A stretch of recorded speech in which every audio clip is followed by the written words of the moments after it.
Movie की शुरुआत में हम मीन और गुलाब को एक साथ देखते हैं, लेकिन अब इन दोनों का ब्रेकअप हो चुका था।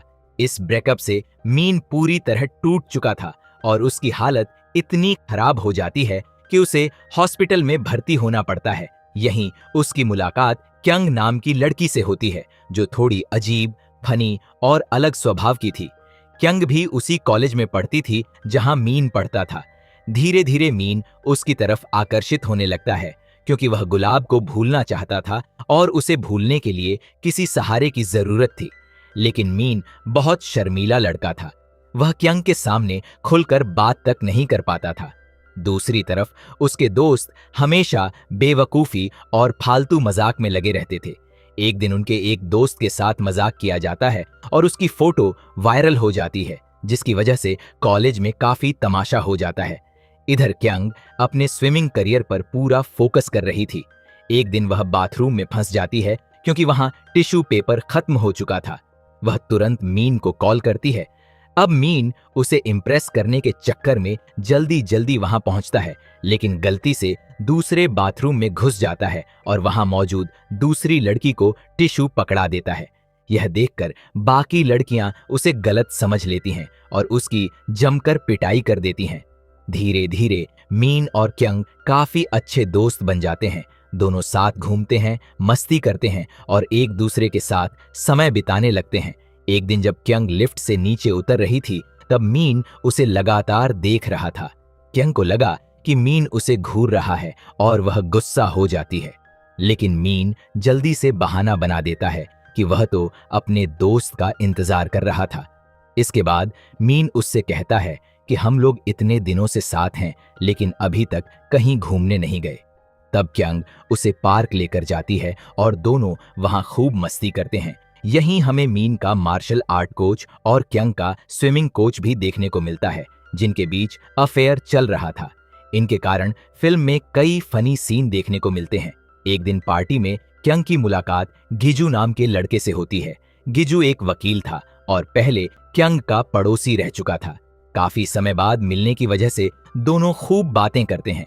इसी दौरान क्यंग मजाक में गिजू से कहती है कि मीन उसका बॉयफ्रेंड है और दोनों जल्दी शादी करने वाले हैं। यह सुनकर मीन अंदर ही अंदर बहुत खुश हो जाता है। इसके बाद सभी लोग पार्टी में खूब एंजॉय करते हैं। मीन के दोस्त यहाँ भी अपनी हरकतों से फनी माहौल बना देते हैं। फिर गिजू सभी को अपने अंकल के आइलैंड पर घूमने के लिए बुलाता है। सभी लोग वहां जाने के लिए तैयार हो जाते हैं। आइलैंड पर सभी लोग खूब एंजॉय करते हैं। शाम के समय मीन क्यंग के लिए गाना गाता है और वहीं उसे प्रपोज भी कर देता है। क्यंग भी मीन को पसंद करती थी, इसीलिए वह उसका प्रपोजल स्वीकार कर लेती है। लेकिन दूसरी तरफ गिजू ये सब देखकर खुश नहीं था, क्योंकि वह भी अब क्यंग को पसंद करने लगा था। अब कहानी में बड़ा मोड़ आता है। एक दिन प्रैक्टिस के दौरान क्यंग के घुटनों में तेज दर्द होने लगता है। उसे तुरंत हॉस्पिटल ले जाया जाता है। डॉक्टर बताते हैं कि उसके लिगामेंट में गंभीर चोट आई है और अब वह शायद कभी प्रोफेशनल स्विमिंग नहीं कर पाएगी। यह सुनकर क्यंग पूरी तरह टूट जाती है, क्योंकि स्विमिंग ही उसका सपना था। यहीं पर उसकी मां की मुलाकात गिजू से होती है। क्यंग की मां चाहती थी कि उसकी शादी गिजू से हो जाए, क्योंकि उसके पास अच्छी नौकरी थी और वह जल्द ही अमेरिका में सेटल होने वाला था। लेकिन क्यंग साफ मना कर देती है, क्योंकि अब वह मीन से प्यार करने लगी थी। इसके बाद हमें क्यंग के अतीत के बारे में पता चलता है। कॉलेज के एक प्रोफेसर ने उसके साथ गलत व्यवहार किया था, लेकिन बाद में पूरे कॉलेज में उल्टा क्यंग को ही बदनाम कर दिया गया। इन सब बातों से उसकी मानसिक हालत खराब हो गई थी और उसे मेंटल हॉस्पिटल में भर्ती करना पड़ा था। वहीं उसकी मुलाकात मीन से हुई थी, जो अपने ब्रेकअप के बाद वहां आया था। धीरे धीरे दोनों एक दूसरे का सहारा बन गए और उनकी जिंदगी फिर से सामान्य होने लगी। अब प्रेजेंट में क्यंग हॉस्पिटल में थी और आज उसका बर्थडे था। मीन उसके लिए एक सरप्राइज पार्टी प्लान करता है और उसे स्विमिंग पूल के पास बुलाता है, लेकिन वहां क्यंग की जगह उसकी मां पहुंच जाती है। मीन गलती से उसके चेहरे पर केक लगा देता है और बाद में उसे पता चलता है कि वह क्यंग की मां है।